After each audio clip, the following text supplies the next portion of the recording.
Gunners midfield in place of Laurent, with Ray Parler also absent today. Dennis Bergkamp is brought in from the cold, which means no place for Thierry Henry in the starting lineup. Mark Draper remains the Saints' only major signing of the season at just $1.8 million. Kevin Davis replaces little Latvian Marian Pahars and partners with red-hot James Beattie in attack. Everything is present and correct. Let's send it over to our match commentator, Rob Palmer at Highbury. Bergkamp cushions it well. Wilton onside. Oh, wonderful save by Jones.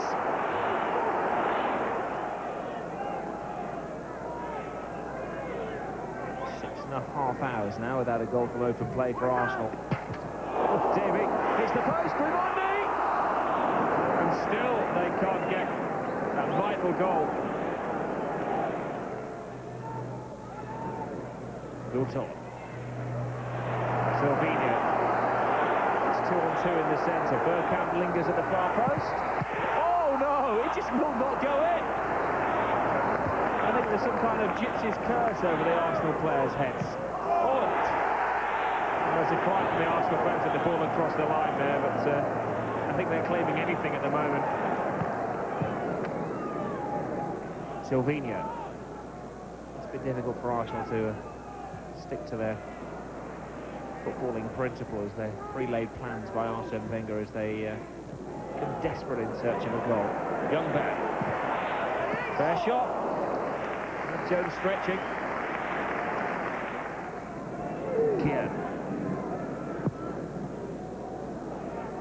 Bergkamp very cleverly steps in the way of the defender and even more intelligently brings it down, but oh dear. Unfortunate, shall we say, misconnection with Perez. Here's Wilton. Arsenal keep plugging away. Oh, that was good. That was very good.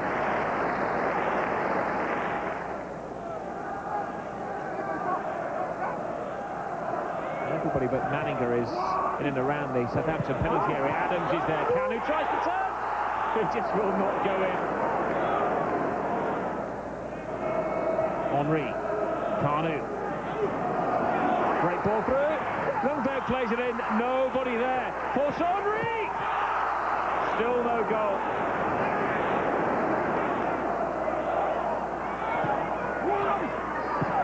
Will it flick on? Is it going to go in? It does! It doesn't matter how it came, as long as it came for Arsenal. Vieira takes the plaudits. And the stress is relieved at Highbury. Davis's throw. Maybe Southampton's last throw of the dice. It's a longish throw, but look at Adams. First to the ball. Great leadership from the old man at the back. It's a fair cross. Oh! Scary moments for the Arsenal defence as Manninger completely lost the flight of that cross. It was a crucial game for the team today, and we needed a victory, not to lose too much confidence, and that's why in the end, of course, you're a little bit nervous because you don't want to concede a goal anymore, and you could see that when once you were 1-0 up, you suddenly became nervous and under threat of conceding one, because at the moment when you don't win, the confidence drops, and the team was so desperate to win today that it was not easy. The boys gave everything. Newcastle hadn't enjoyed a trip to Birmingham in the Worthington Cup in the week, but they weren't enjoying Villa Park much either after 4 minutes. Shay Given did well to beat out Hendry's effort, but when the ball was fed out to former Geordie favourite David Ginola, Dion Dublin had the perfect cross from which to claim his 5th goal of the season. Ginola had made the starting lineup in the absence of Ian Taylor, and he was revelling in the chance to shine against his old employers. Hendry this time denied by a deflection off Alan Goma, a missed chance that would prove costly. For the first time under Bobby Robson, Newcastle were missing Alan Shearer with tendinitis, and their finishing was proving a problem. Clarence Acuna hitting the post. As they picked up injuries to Hughes and Goma as well, Noel Solano's well-judged equaliser gave them quite a lift. Villa had surrendered an early lead to a late equaliser for the 2nd week running. Bobby Robson could take home a point. Ipswich's new signing Robert Molinar straight into the starting lineup following the Terminator's move from Leeds. Stan Collymore also given a total recall, as Stan the Man's impending ban does not start till later this month. Sky Blue Supremo Gordon Strachan brings back Carlton Palmer, despite the veteran midfielder having asked for a transfer last week. Mustafa Hadji moves up front to partner Aussie John Aloisi in attack. So we are all set. Guy Havord is standing by in Yorkshire with the call.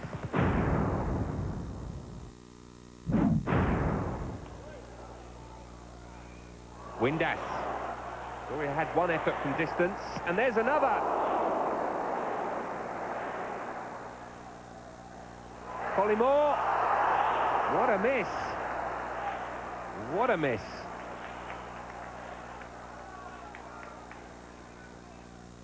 Quinn. Really good ball for Aloisi. He's got support from Eustace should he need him.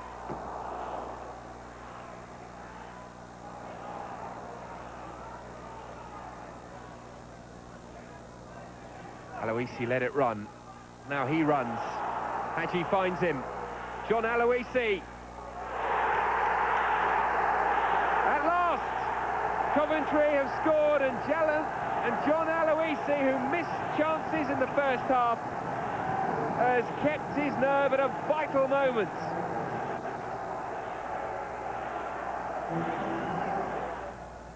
Carboni. Atherton. Oh, they've all left it! And how lucky were Coventry there. McKinley finding Atherton. Carboni, oh, that's lovely. Atherton. That's good. And this is Windass! And Collymore! Onside, equalises. It's the best move of the match for Bradford.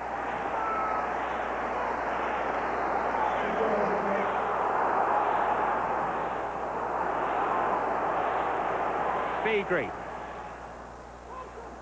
Oh, Peter Beagrie! What was by Williams, but still not away!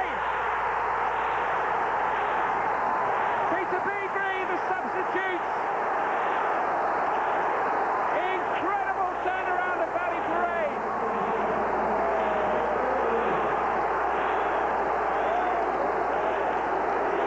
They've only scored 7 Premiership goals all season until the last 5 minutes.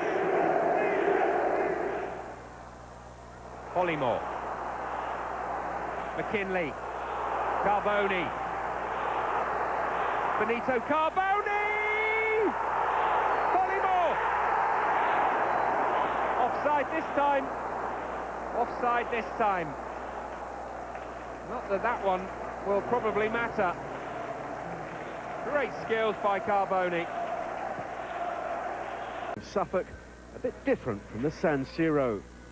Lilian Martin produced the first shot on target for Derby. Keith Brannigan made a rare appearance and was alert to the danger.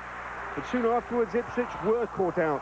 Seth Johnson put Rory Delap away, and though he still had a bit of work to do, the Irishman was determined to make his mark. A fortunate ricochet along the way, maybe, but it was Delap's 4th goal of the season, and a good one at that.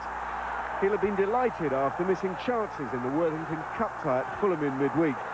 From this angle, Jermaine Wright it is who gets the deflection, but Derby were 1 up and on their way. David Johnson threatened briefly, but Derby kept their cool under pressure. Their own Johnson to the rescue there. Burley Senior was frustrated at every turn, and Hugh Craig was making sure Derby kept their noses in front.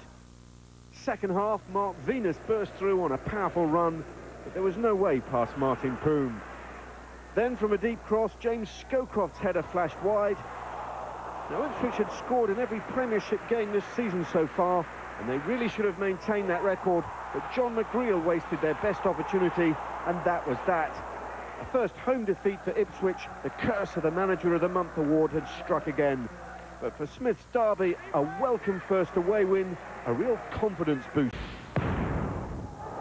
It's not their home form that's the problem, and winning 8-0 at Stoke in the Worthington Cup cannot mask a Premiership away record that shows 5 defeats and just 1 win.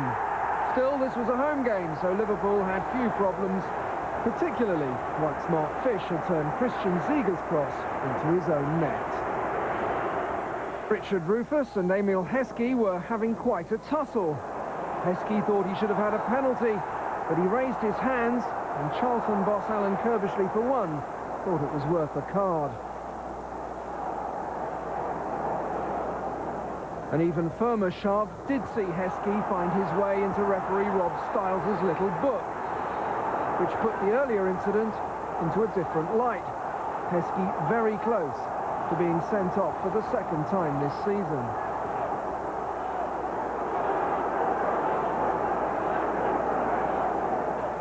Alan Kirbishley brought on his new South African signing, Sean Bartlett, for his debut, but it was another substitute who would help put the game beyond Charlton.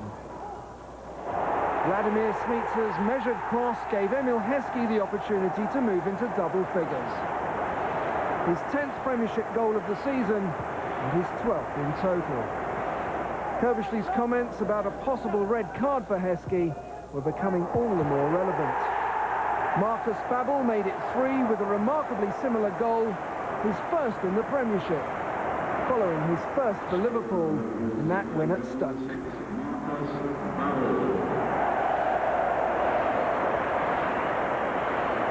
Song makes his EPL debut for his new club.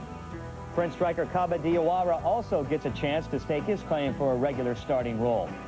Borough captain Paul Ince began his career at Upton Park 15 years ago, and the Hammers faithful still resent Ince for leaving them for Man United. The lumbering Brian Deane returns up front in place of Alan Boxic, who is, of course, injured again. It's time for Borough to circle up the wagons. Jim Proudfoot is standing by at Upton Park with the call in this one.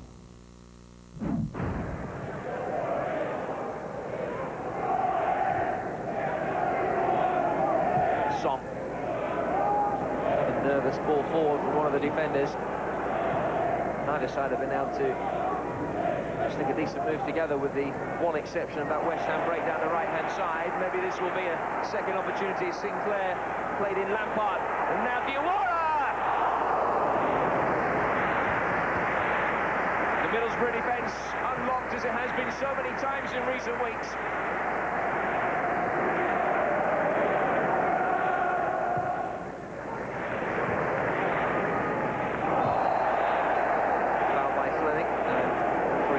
So will dish out the first lecture of the afternoon after the foul on Sinclair.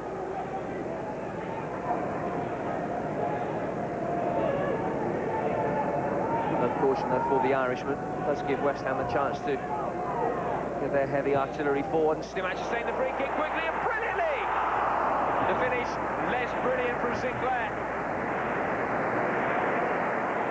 Middlesbrough have 5 on the edge of the penalty area, all making varying runs. Ekiong is the deepest of those, and Hislop was there to make sure that it didn't just creep in past the man on the post.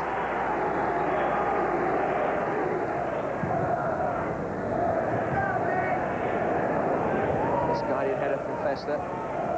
Winterburn. Di Canio back into his path quite brilliantly. Lampard. Di Canio again. Still Paolo Di Canio. Oh, brilliantly done by Paolo Di Canio. And West Ham lead just before the break. And in a game that lacked inspiration, who else was likely to provide it but that man? All came out of nothing, really. Picked up the return ball, and then having been shown inside, lashed it by Schwarzer. Late challenge by Moncur, and Paul Ince doesn't like it. And within seconds of coming onto the field, John Moncur has really sparked the game into life. It was a poor challenge by Moncur on Ince. Potts. Canute. Di Canio, space for him, the angle's tight. Great save. The offside flag was up and he wouldn't have counted.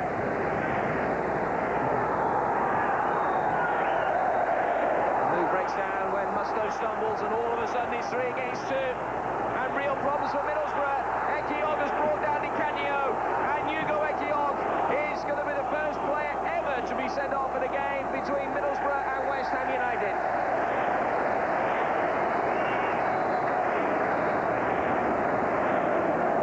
decided that the second caution was the